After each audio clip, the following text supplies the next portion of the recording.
시간에 주시는 하나님의 말씀은 잠언서 3장 5절에서 8절 말씀입니다. 저와 여러분이 함께 이 말씀을 다 같이 일어서서 봉독하도록 하시겠습니다. 잠언서 3장 5절에서 8절 말씀입니다. 너는 마음을 다하여 여호와를 신뢰하고 내 명철을 의지하지 말라. 너는 범사의 글을 인정하라. 그리하면 내 길을 지도하시리라. 스스로 지혜롭게 여기지 말지어다. 여호와를 경외하며 악을 떠날지어다. 이것이 내 몸에 양약이 되어 내 홀수를 윤택하게 하리라. 아멘. 자, 오늘 벌써 2월의 마지막 주일이 되었습니다. 지난 겨울은 유난히 춥고 또 저희들에게 힘든 일들이 개인적으로나 사회적으로 좀 많았던 것 같습니다. 2월은 봄의 전령이지요. 그렇지 않습니까? 2월은 이 우리에게 추운 정말 호되게 힘들었던 이 계절이 지나고 이제 새 봄을 우리에게 알리는 그런 전령, 그런 전환기죠. 참으로 기대가 많이 됩니다. 오늘날 우리 과학 문명의 눈부신 발달에도 불구하고 많은 사람들이 삶이 점점 더 힘들고 어렵고 혼란스럽고 이런 고난 가운데 살게 되는 것이 아닌가 하는 생각이 듭니다. 왜 그럴까? 우리 인간의 지혜가 발달되고 과학 문명이 발달하면 살기가 좋아지고 더 행복해야 되는 거 아니에요? 왜 그럴까? 인생을 고난의 여정이라고 하고 또 어떤 종교에서는 고해라고 그렇게 부르기도 합니다. 왜 그럴까요? 하나님이 하나님의 뜻대로 창조를 했지만은 그 하나님을 떠난 사람들이 혼돈과 방황과 고통 속에서 살아갈 때 서로 합력해서 선을 이루는 것이 아니고 서로 갈등과 대립이 발생하면서 오늘날 우리가 살고 있는 이 고난의 삶의 모습이 이렇게 나타난 것이 아닌가 그렇게 생각이 듭니다. 그러나 성경이 우리에게 말씀하시는 바는 어떤 사람에게는 이 고난이 자신의 삶을 파멸로 이끄는 그런 원인이 되기도 하지만은 어떤 사람에게는 이 고난이 자신을 새로운 삶으로 하나님의 뜻에 합당한 사람으로 변화시키는 그런 기제가 된다고 그렇게 말씀하고 있습니다. 저는 이 말씀을 묵상하는 가운데 그 대표적인 인물이 누굴까 생각할 때 바로 아브라함의 손자인 야곱이 그 대표적인 인물이 아닌가 하는 그런 생각을 떠올리게 되었습니다. 오늘은 야곱을 통해서 하나님을 믿는 자, 신자들에게 있어서 성도들에게 있어서 고난이 어떤 의미를 가지고 있는 것이며 그 고난은 왜 우리에게 오는 것이고 우리 어떻게 그 고난을 이제 극복하고 그럴 때 우리에게 어떤 일이 일어나는가 이런 것들을 한번 살펴보는 그런 시간을 갖고자 합니다. 야곱은 아버지 이삭과 어머니 리브가 사이에서 난 쌍둥이 아들 중에 둘째였지요. 그는 어릴 적부터 이상하게 장자가 되는 꿈을 그런 열망을 품게 되었습니다. 유대 전통에 의하면은 장자는 첫 번째 아들이 장자가 되는 것인데 물론 시간차는 별로 없습니다만 어쨌든 둘째로 태어난 야곱이 그런 장자의 꼴에 대한 그런 열망을 품게 되었다고 하는 것입니다. 그는 늘 어떻게 하면 내가 집안의 장자가 될 수 있을까 하는 생각으로 노심초사했던 것 같아요. 그런데 어느 날 야곱에게 기회가 왔습니다. 자기 형 에서가 사냥을 하고 그러는데 너무 배가 고파가지고 그때 야곱이 마침 팥죽을 끓이고 있었거든요. 아마 자기 아버지를 드리려고 했던 것이 아닌가 생각이 됩니다. 그런데 에서가 와서 야 야곱아 그 팥죽을 나에게 한 그릇 다오. 나 너무너무 배가 고프다. 그때 야곱에게 머리에 번뜩 떠오른 생각이 있어요. 형 그러면은 형의 장자권을 나한테 양보해. 그럼 내가 이걸 주지. 그때 이 에서는, 생각이 없는 에서는, 그래 장자권 그게 무슨 밥 먹여주나? 그래 너한테 양보하지 하고 그 팥죽 한 그릇을 받아서 맛있게 먹었습니다. 물론 어린아이들 사이에 정말 장난같이 한 일이지만은 말이 씨가 된다는 말이 있습니다. 야곱은 형하고 그렇게 장난으로 장자권 양보를 받긴 했으나 현실이 어디 그렇습니까? 아버지가 이제 늙어서 장자권을 이제 물려줄 때가 가까웠을 때 늘 노심초사하고 기회를 엿보고 있었습니다. 그러다가 자기 어머니 리브와 서로 짜고 자기가 형의 모습으로 위장해서 아버지를 속여서 장자권을 차지하게 되었습니다. 그러나 그의 장자권은 자기에게 무서운 그런 덫으로 다가왔습니다. 이 사실을 알고 속은 것을 안 에서가 이를 가면서 그래 두고 봐라. 우리 아버지가 이제 떠나시면 하면은 너는 내가 반드시 헤아리라. 그래서 그는 이제 목숨을 부지하기 위해서 외삼촌 라반의 집으로 이제 도피하지 않으면 안 될 그런 상황에 이제 놓이게 된 것입니다. 그는 한 번도 가보지 못한 이제 라반의 집에 있는 하란 땅을 향해서 가게 되었습니다. 그가 한 100여 킬로 이제 길을 떠났을 때 어느 광야에서 노숙을 하게 됐어요. 생각해 보십시오. 그 혼자 단기 필마로 그 당시에 나귀를 탔겠죠.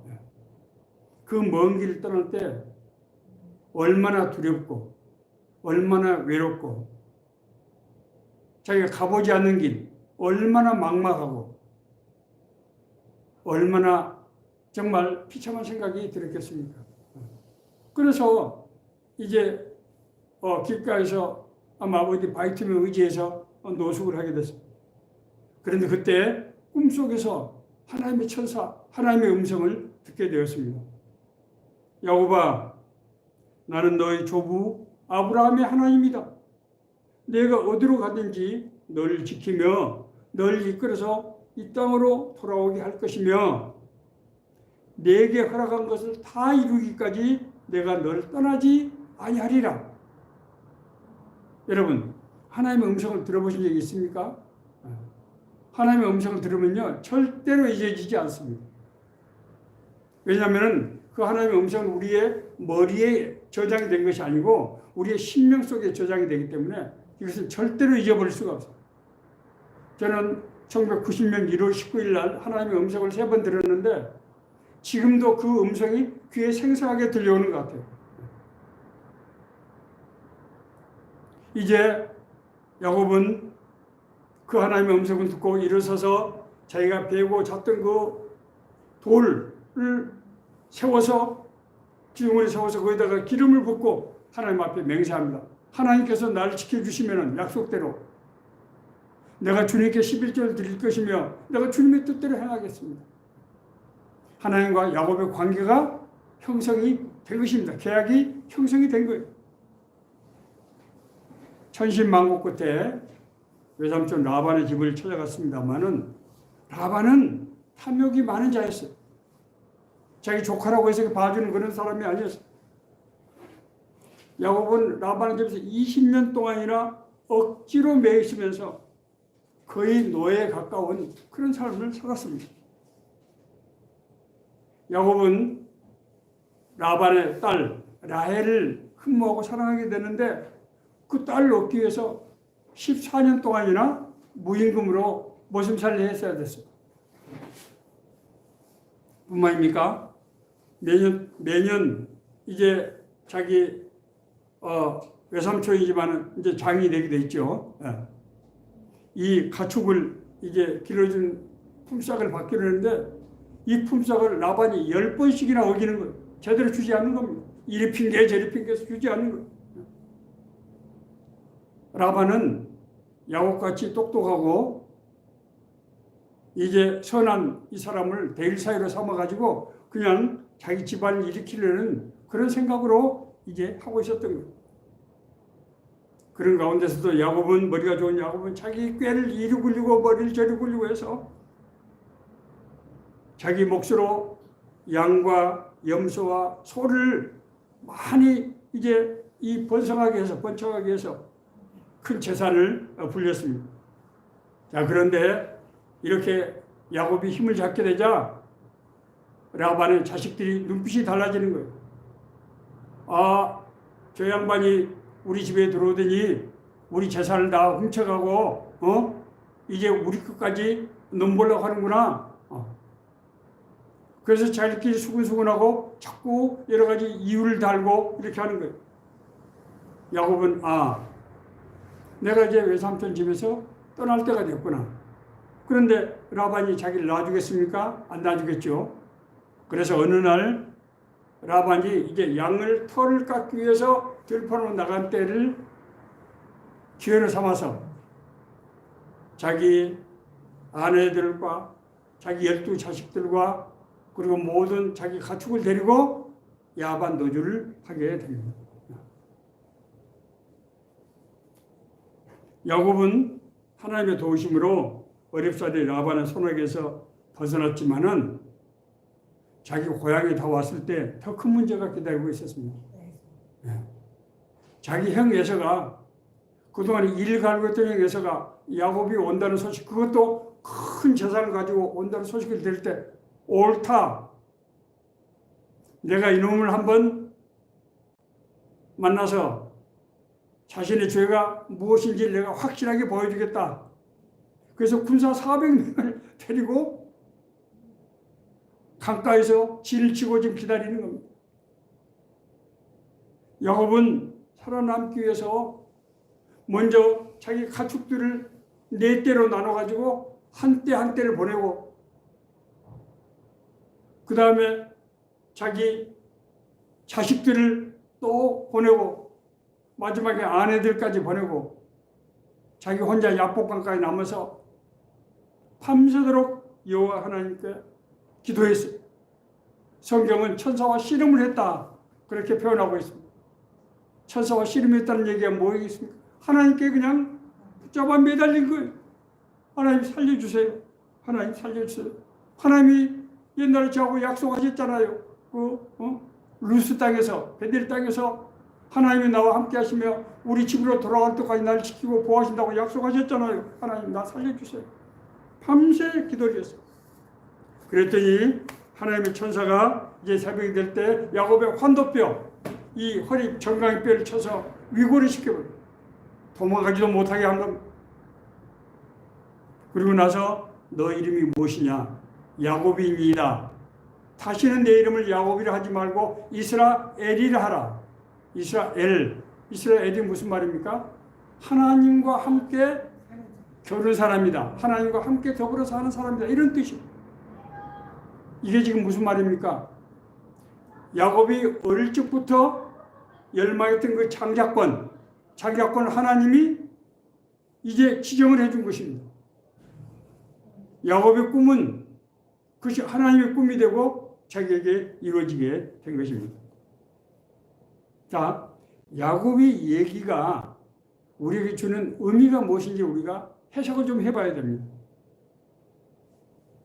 야곱이 어릴 적부터 왜 그런지 모르지만은 장자권에 대한 열망을 품었던 것입니다.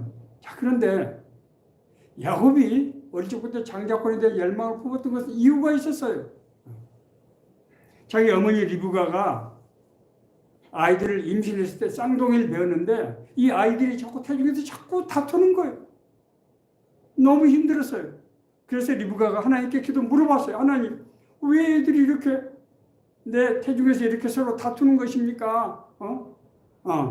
그랬더니 여호와께서 리브가에게 말씀하셨어요. 여호와께서 그에게 이르시되 두 족속이 내 태중에 있구나. 한 민족이 내 복중에서부터 두 민족이 내 복중에서부터 나눠진다는 거죠. 이 족속이 저 족속보다 강하겠고 큰 자가 어린 자를 섬기리라 하였더라. 뭐라고요? 큰 자가 어린 자를 섬기. 이 장자권이 야곱이 왜 그렇게 장자권에 집착하게 되는지, 그런 열망에 사로잡혔는지 했던데 하나님이 야곱을 선택하셨기 때문이구나. 야곱은 자신은 몰랐지만은 하나님이 야곱을 선택하시는 거예요. 하나님은 우리를 부르실 때 어떻게 부르신다고요? 너희 안에서 행하시는 이는 하나님이시니 자기의 기쁘신 뜻을 위하여 너희로 소원을 두고 행하게 하시나니. 하나님은 우리를 부르시면요, 그 일에 대해서 이상하게 유도할 수 없는 소원을 품게 되는 거예요. 그 일이 좋아 보이고 자꾸 하고 싶어지는 거예요. 우리가 은혜를 받으면요, 교회 십자가만 봐도 눈물이 나오고 가슴 막 찬양이 터져 나오고 하나님의 말씀을 들을 때 막 우리의 마음속에 뛸 듯이 기쁘고 몸의 모든 세포가 막 살아나는 같은 그런 느낌을 받는다고. 실제로 그렇습니다. 하나님의 은혜를 받으면 암세포가 사멸되고 몸의 기능들이 활성화되고 저항력이 강해지고 그렇게 되는 거예요. 야곱은 그러나 장자권을 그걸 몰랐기 때문에 장자권을 얻기 위해서 자기의 꾀로 자기 형과 아비를 속여서 장자권을 차지하게 됐습니다. 그러나 그 결과는 무서운 고난으로 자기에게 돌아오게 된 것입니다. 야곱이 외삼촌 라반의 집으로 도피하는 과정에서 베델 땅 루스에서 하나님을 만났잖아요. 하나님이 함께 하신다고 그랬어요. 내가 널 함께 하겠다. 떠나지 않겠다. 널 지키고 보호하겠다. 그런데도 우리가 눈에 보이지 않는 하나님을 믿고 산다고 하는 것이 먹고 사는 문제인데 쉽지가 않잖아요. 그렇지 않습니까? 야곱은 라반의 집에서 20년 동안 살면서 앞서 말씀드린 대로 그 탐욕이 많은 라반 이 집안에서 자기가 살기 위해서는 어떻게 해야 돼요? 자기의 머리를 굴려서 통박을 굴려서 소와 양과 가축을 이제 많이 불릴 수밖에 없었단 말이에요.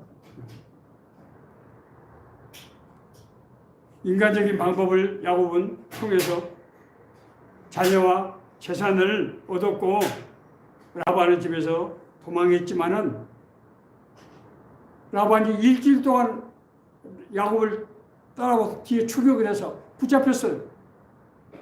그래서 야곱이 목숨을 부지할 수 없는 상황이 되는데 그날 밤에 하나님께서 라반의 꿈에 나타나서 라반에게 말씀하셨습니다. 너는 야곱을 만나면은 가부간에 말 자체를 꺼내지 마라. 옳다 그러다 말 자체를 꺼내지 마라. 네가 만약에 꺼내게 되면 너에게 큰 화가 미치게 될 것이다. 그래서 라반은 일주일 동안이나 야곱을 쫓아왔는데 만나서 그 말을 참 할 수가 없었어. 하면은 자기가 죽을 것 같으니. 서운한 말만, 네가 왜 나한테 떠나면서 나한테 내가 딸들하고 인사도 못하게 너 그냥 가느냐? 우리가 인사라도 하고 가야 될 거다. 라반이 너무나 두려운 나머지 그 목구멍까지 나오는 말을 뱉을 수가 없었어. 하나님은 그렇게 야곱을 지켜주신 더 큰 위험은 자기 에서가 칼을 갈고 야곱의 길목에서 지키고 있었다는 거예요. 이것은 빠져나갈 수 있는 길이 없어. 도저히 진퇴양난. 라반의 집으로 갈 수도 없고 자기 집으로 갈 수도 없는 이런 상황. 그때 하나님께서 하나님의 천사를 보내서 야곱과 밤새 씨름을 하겠다. 밤새 씨름을. 밤새 씨름했다는 게 뭐라고요? 여호와 하나님께 살려달라고 막 부르짖는 거예요. 하나님 살려주세요. 그때 하나님께서 야곱의 이름을 바꿔줬다는 말이 여러분 무슨 말입니까? 이름을 바꿔줬다. 이름은 한 사람의 존재를 나타내는 상징이잖아요. 제 이름은요 현자 선자잖아요.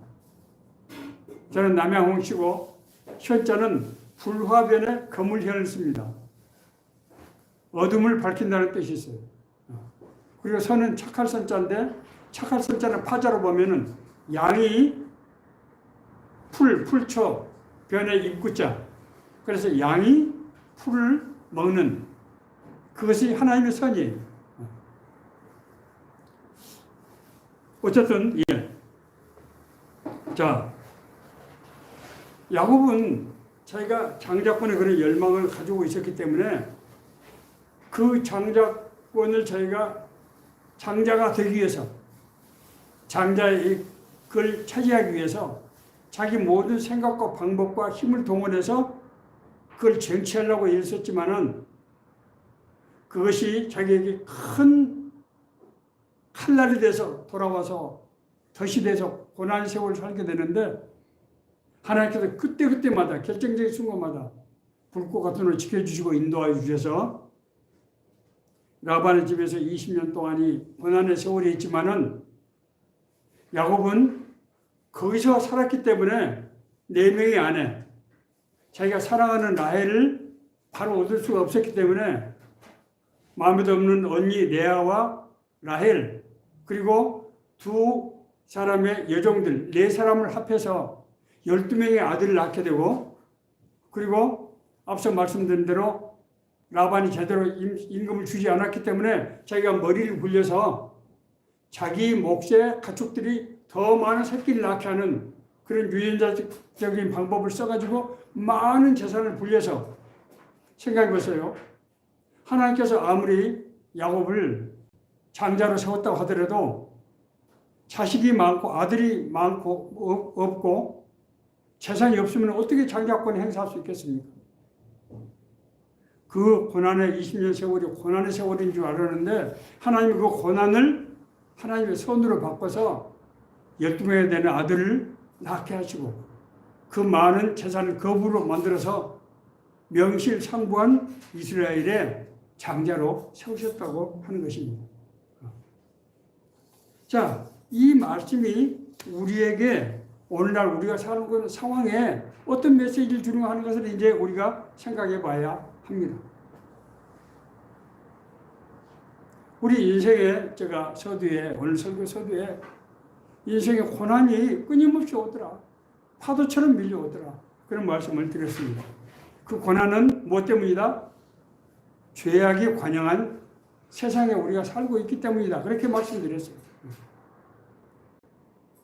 우리가 고난을 피할 수는 없어요. 물론 뭐 산속에 들어가서 혼자 그냥 나물 먹고 물 마시고 들판에 누워서 살라고 하면은 뭐 고난이 조금 덜할지는 모르죠. 그러나 우리가 어떻게 세상에 그렇게만 살 수 있겠습니까? 고난이 올 때는 그 고난의 이유를 생각해야 됩니다. 고난에 올 때 그 고난이 왜 나한테 오는가? 그 이유를 우리가 생각해야 된다는 거예요. 뭐 고난을 우선 크게 보면은 자기 책임이 아닌 그러니까 자기가 환경에 잘 적응을 하지 못해서 오는 그런 고난이 있을 수 있고 그것과 관계없이 자기 책임이 아닌 환경적인 요인으로 인한 고난으로 나눌 수 있습니다. 자기가 환경에 잘 적응을 못해서 당하는 고난은 자기에게 맞는 일자리를 찾든지 아니면은 이제 자기가 환경에 적응하기 위해서 거기 자기에 알맞는 그런 환경에 적응하기 위해서 노력을 하면 될 것입니다. 이것은 크게 문제가 되는 것이 아니에요. 뭐 모든 사람이 반드시 거부가 돼야 되는 건 아니잖아요. 모든 사람이 꼭 대통령이 다 돼야 됩니까? 예. 자기 나름대로 주어진 삶을 성실하게 살면 되는 거예요. 행복하게. 자, 문제는 이제 외부로부터 오는 고난. 이게 신앙적인 문제와 관련된 이 고난이 문제가 되는 것입니다. 성경은 첫 번째로 우리 고난이 인간의 정욕으로부터 비롯된다 이렇게 말씀하고 있습니다. 육신의 정욕, 안목의 정욕, 이생의 자랑 그것이 우리에게 고난의 원인이 된다는 거예요. 이 세상이나 세상에 있는 것들을 사랑하지 말라. 누구든지 세상을 사랑하면 아버지의 사랑이 그 안에 있지 아니하니 세상에 대한 사랑이 뭘 막는다고요? 아버지의 사랑을 우리에게 막는다는 거죠.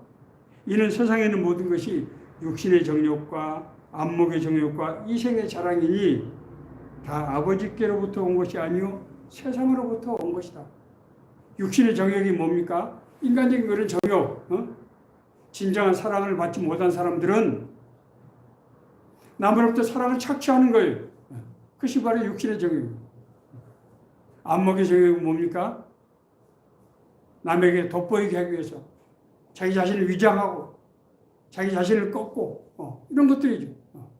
자기 분에 맞지 않는 자기 형편에 맞지 않는 자기 특성에 맞지 않는 그런 삶을 사는 사람들이 얼마나 많습니까? 이생의 자랑, 자기 소유를 자랑하고 또 자기 힘을 자랑하고 자기 지식을 자랑하고 아무 쓸데없이 그렇게 해서 그런 것을 위해서 인생을 낭비하는 그런 사람들 있더란 말입니다. 이런 시험은 정체성에 대한 확신이 부족한 경우에 자신이 가지고 있는 것, 자기가 추구하는 것을 통해서 다른 사람으로부터 인정을 받고 자기 자신이 위안을 받으려고 하는 그런 잘못된 욕망에서 비롯되는 것입니다. 이런 유혹을 신앙적 시험으로 보는 것은 심령 속에 하나님의 은혜가 없는 사람은 하나님이 아니면 채울 수 없는 어떤 공간이 있다는 거예요. 그것을 메꾸기 위해서 이런 여러 가지 자기 소유라든지 지식이라든지 외부적인 평가에 눈을 맞추기 위해서 평생을 매이는 그런 삶을 살게 된다고 하는 것입니다. 성경에 이런 인물이 나오죠. 대표적인 인물이 누굽니까?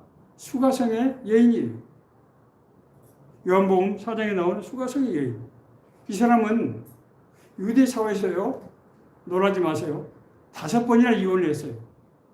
유대 사회에서 여성이 5번 이혼한다고 하는 것은 그 사람 아주 5번 결혼했다는 얘기인데 굉장한 사람이에요. 아마 엄청난 미인이고 돈이 많고 똑똑한 사람이었을 거예요. 그런데 만나는 남자마다 같이 살아보니까 별 볼 일 없는 거예요. 이게. 6번째 만나는 남자하고 동거를 하고 있는데 이때는 돈도 떨어지고 남으로부터 평가도 좋지 않고 제대로 살 수 없어서 결혼도 식도 올리지 못하고 그냥 살아가고 있는 이런 사람. 예수님께서 이 수가성의 여인에게 뭐라고 말씀하셨습니까? 내가 너에게 달라고 한 그 우물물은 마셔도 다시 목마르겠지만은 내가 너에게 주려고 하는 이 물은 영원히 목마르지 아니하니 네 뱃속에서 생수가 흘러나오게 될 것이다. 그렇게 말씀하셨습니다. 이 여인이 세상적인 욕망에 사로잡혀서 고통을 받고 있는 매여 있는 그 상태를 예수님께서 지적하신 것입니다. 두 번째, 우리가 고난을 받는 이유는 신앙적인 연단 때문입니다. 하나님께서 일꾼으로 택하신 사람은 하나님께서 주시는 시험을 거치게 됩니다. 예수님께서 공생애를 시작하실 때 마태복음 4장에 나오죠. 광야에서 40일 금식하시고 3가지 시험을 받으셨습니다. 그렇죠? 첫 번째, 돌이 떡덩이가 되게 하라. 두 번째 시험은 뭐였습니까? 높은 데서 뛰어내리라. 그러면 천사가 너를 네 발을 붙들어서 돌에 부딪히지 않게 할 것이다. 세 번째는 뭡니까? 천하 만국의 모든 광경을 보여주고 나에게 절하면 내가 저걸 다스리게 해주겠다. 권력에 대한 욕망, 믿음에 대한 어떤 시험, 그리고 인간의 소유에 대한 시험, 이런 시험을 하셨어요. 왜 하나님 택하신 사람들은 이런 시험을 거쳐야 됩니까? 하나님의 택한 사람은 세상적인 방법과 힘이 아닌 하나님의 뜻을 위해서 하나님의 공부하시는 힘과 능력으로만 그것을 이룰 수가 있는 거예요. 그런데 하나님의 인도하심을 받지 못한 사람은 자기 힘과 방법으로 하게 될 텐데 어떻게 하나님의 뜻을 분별하고 어떻게 영적인 싸움에서 자기 힘으로 이길 수가 있겠습니까? 그렇기 때문에 하나님의 사랑을 받는 사람은 반드시 어떤 과정을 거쳐야 된다? 하나님을 인격적으로 만나고 하나님과 동의하는 삶을 살기 위한 그런 경건의 삶에 이게 은혜를 받게 되는 그런 과정을 거치게 되는 거예요. 내가 환난 중에도 기뻐하느니 환난은 인내는 연단은 왜 성령이 주시는 소망을 품게 하기 위해서라고 바울사도 로마서 5장 3, 4절에서 말씀하고 있어요. 세 번째는 사탄의 공격입니다. 사탄이 제일 두려워하는 것이 무엇입니까? 하나님의 능력의 앞에 부딪히는 거예요. 사탄은 아무나 공격하지 않아요. 자기에게 그럼도 바쁘기 때문에 자기에게 별로 볼 일 없는 사람은 공격하지 않아요. 그러나 하나님께서 택한 사람들은 반드시 어떤 과정을 거치게 된다? 사단과 일전을 하게 되는 그런 과정을 거치게 됩니다. 사도행전 보면은 베드로, 바울이 여러 차례 사단의 공격을 받는 그런 장면들이 나오고 그때마다 성령의 권세와 능력으로 물리치는 역사가 나옵니다. 자, 문제는 고난을 당할 때 사람들은 당황해가지고 원인을 찾기보다는 덮어놓고 자꾸 자기가 생각하는 해결책으로 가려고 한다는 거예요. 자, 제가 세 가지 유형을 말씀드린 것은 내가 지금 왜 이 고난을 받는 지금 원인을 알아야 돼요. 이것이 내가 가지고 있는 지금 세상적인 유혹, 육신의 정욕, 안목의 정욕, 이생의 자랑 이것 때문에 그런 겁니다. 왜냐하면 그런 유혹에 빠져있는 사람은 하나님의 인도하심을 받을 수가 없어요. 하나님의 음성을 들을 수 없어요. 하나님의 은혜를 받을 수 없어. 그러니까 이걸 내려놔야 되는 거예요. 두 번째로 하나님이 연단하신 시험을 받은 사람은 어떻게 해야 됩니까? 그 연단을 견뎌야 돼요. 통과해야 돼요. 그걸 거부하면 안 돼요. 이스라엘 백성이 광야에서 원래 2년 동안 살게 돼 있었잖아요. 그런데 그걸 거부했기 때문에 40년의 세월을 살게 됐을 뿐만 아니라 여기서 출발한 사람은 단 한 사람도 가나안 땅에 들어가지 못하게 됩니다. 그것이 뭘 의미합니까? 하나님이 연단. 왜냐하면 지금까지 애굽의 세상의 문화에서 세상의 영의 지배하에서 살았는데 이제는 하나님과 함께 사는 하나님 나라 살아. 그렇게 되면은 하나님과 동행하는 삶에 대한 훈련이 필요한 거예요. 그런데 이 사람들이 그걸 거부했어요. 우리는 가지 않겠다. 모세를 배척하고 아론 보고 금송아지를 만들어서 당신이 우리를 다시 이제 애굽으로 돌아가자. 애굽으로 돌아가면 어떻게 되는 거예요? 하나님의 나라를 이룰 수 없는 하나님의 계획을 정면으로 가로막은 겁니다. 그런 사람들은 하나님의 은혜를 받을 수 없어요. 자, 그래서 원인을 찾아야 되는데 우리가 뭘 통해서 원인을 찾는다고요? 하나님 말씀을 통해서. 하나님 말씀을 통해서 원인을 찾고 기도를 통해서 그 하나님의 약속의 말씀이 자기에게 응하도록 레마의 말씀이 되도록 그렇게 받아야 되는 거예요. 그래서 우리가 고난을 당할 때 반드시 해야 될 것은 뭐다? 하나님 앞에 무릎을 꿇고 기도하는 거예요.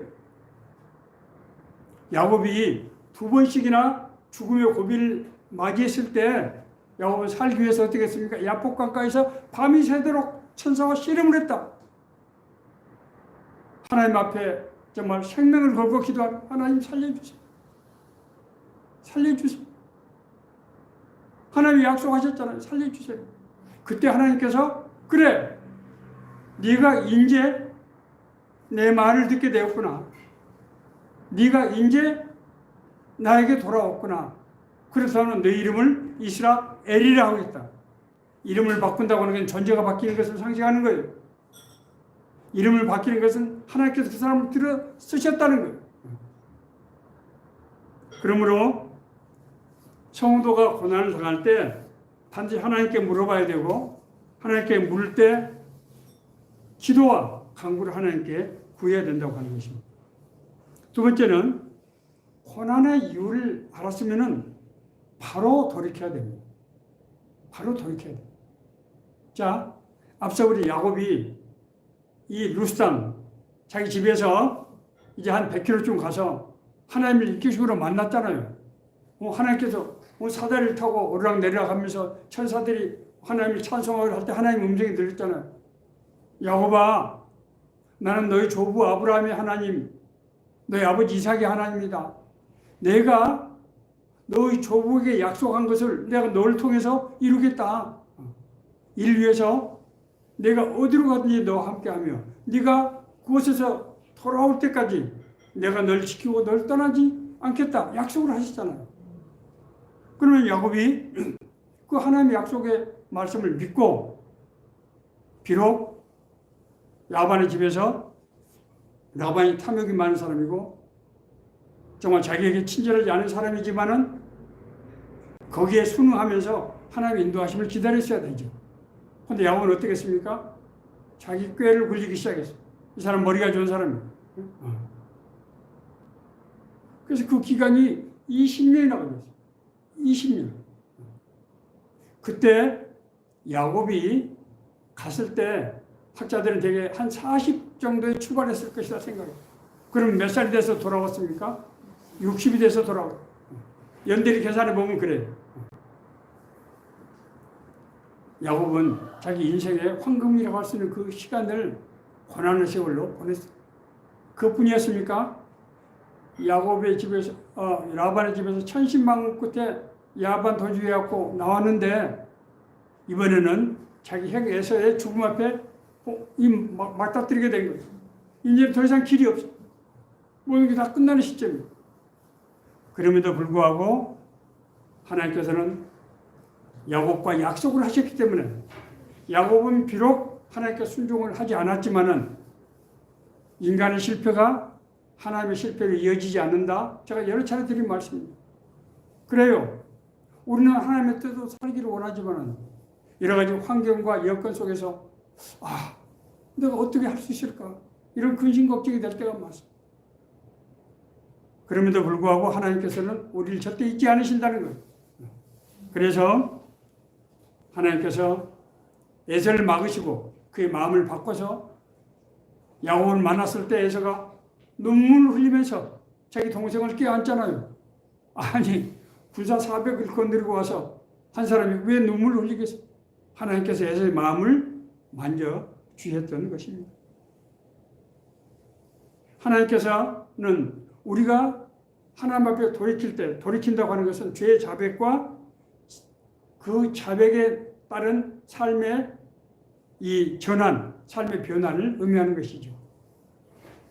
만약 우리가 우리 죄를 자백하면 그럼 미쁘시고 우루사 우리 죄를 사하시며 우리를 모든 불의에서 깨끗하게 하실 것이요. 하나님이 약속을 하셨어요. 너희들이 죄를 지었지만은 자백만 하면은 내가 너희들 죄를 씻어주시고 너희를 깨끗하게 불의에서 깨끗하게 의롭다고 내가 하게 해주겠다. 그렇게 약속을 하시는 거예요. 우리가 죄 가운데 있을 때, 고난 가운데 있을 때 보통 우리가 고난의 책임, 죄의 책임은 보통 쌍방과실이죠. 그렇지 않습니까?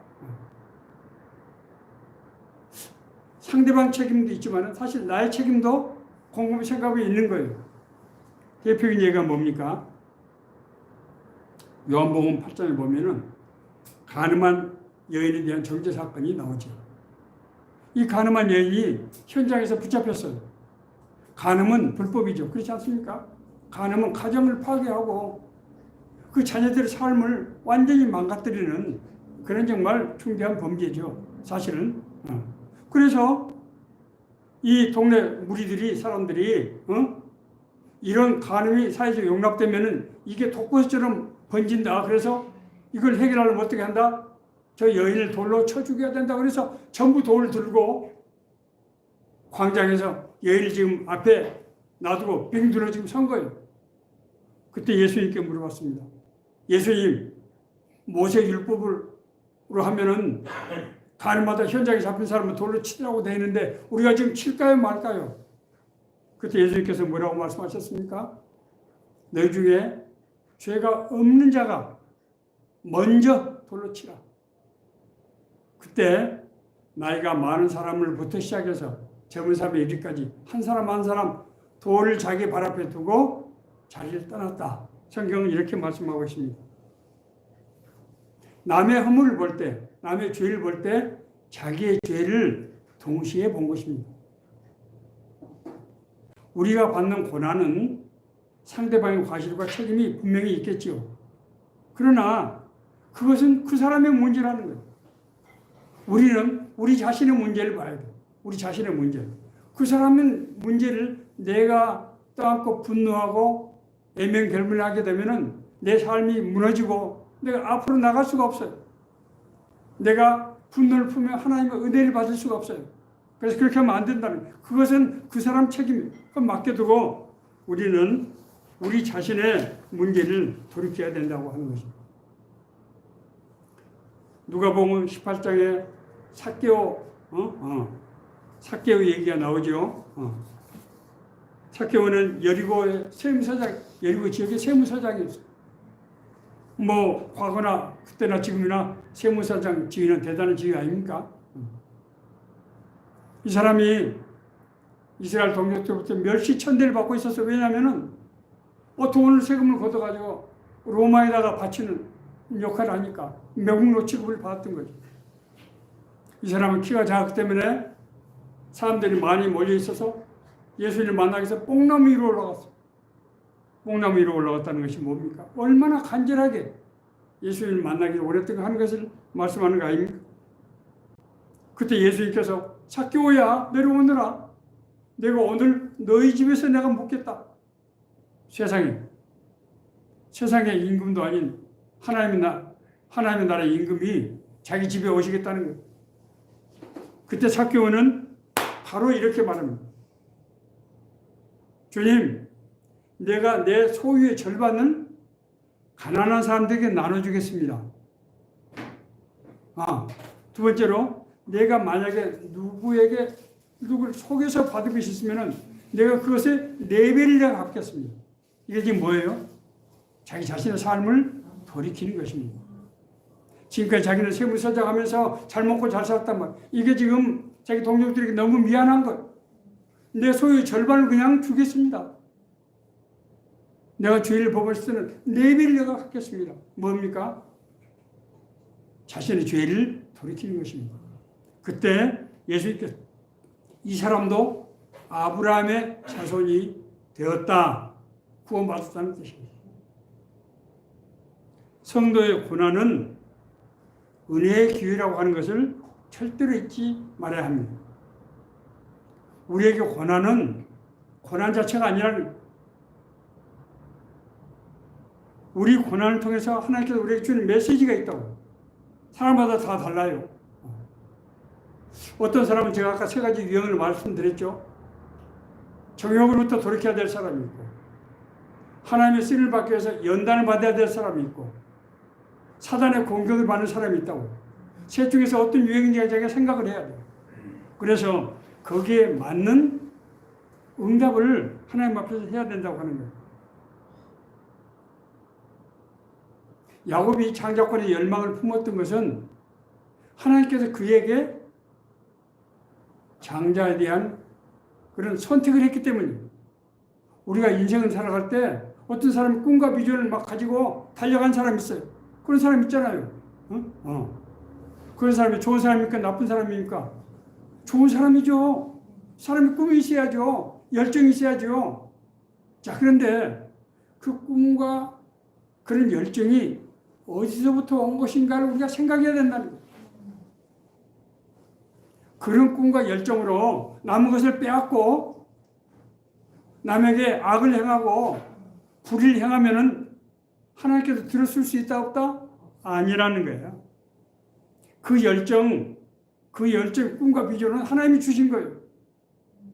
그렇기 때문에 하나님께 우리가 물어봐야 돼요. 하나님, 제가 무엇을 하면 좋겠습니까? 바울 사도는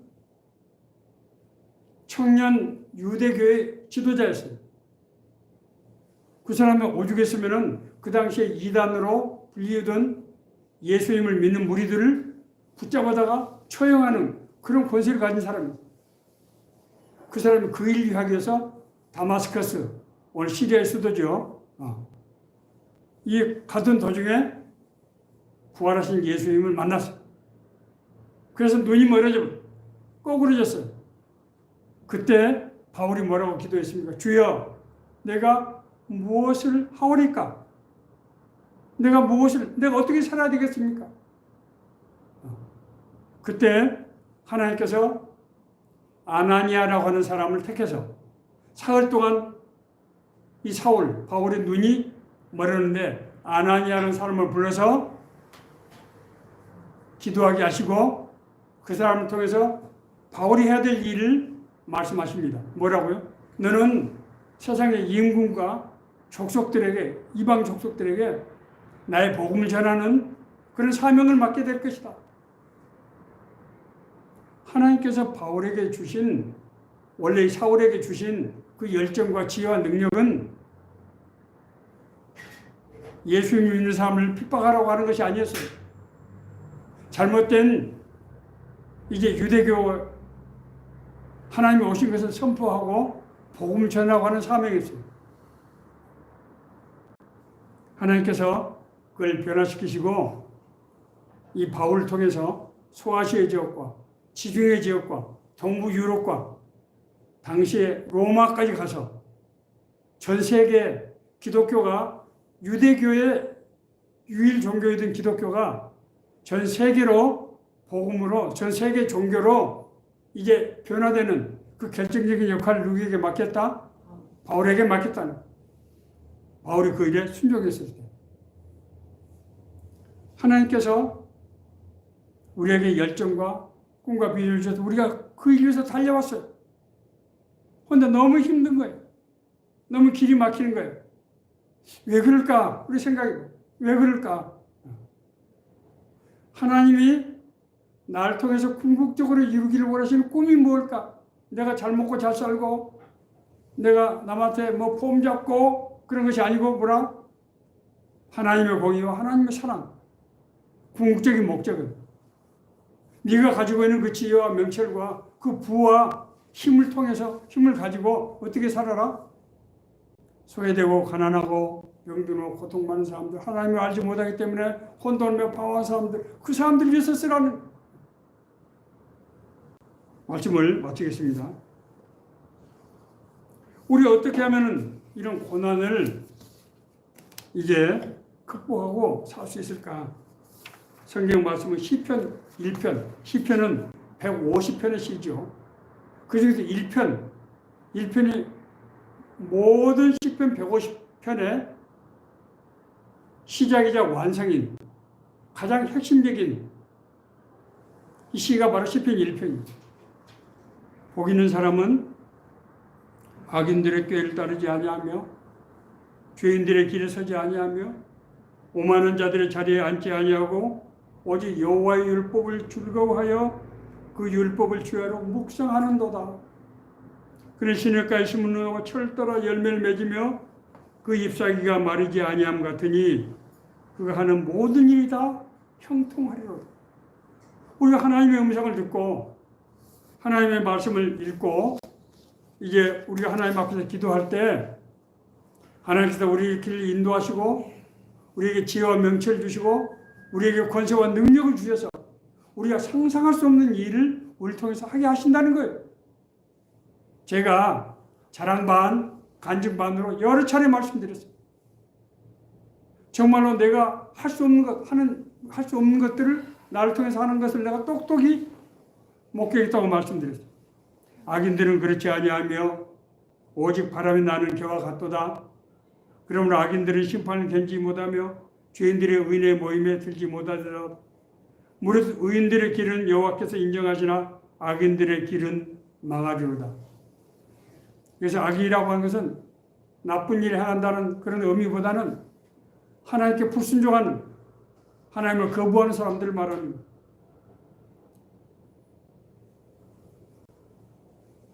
하나님께서 우리에게 왜 이런 고난을 주시는 것일까?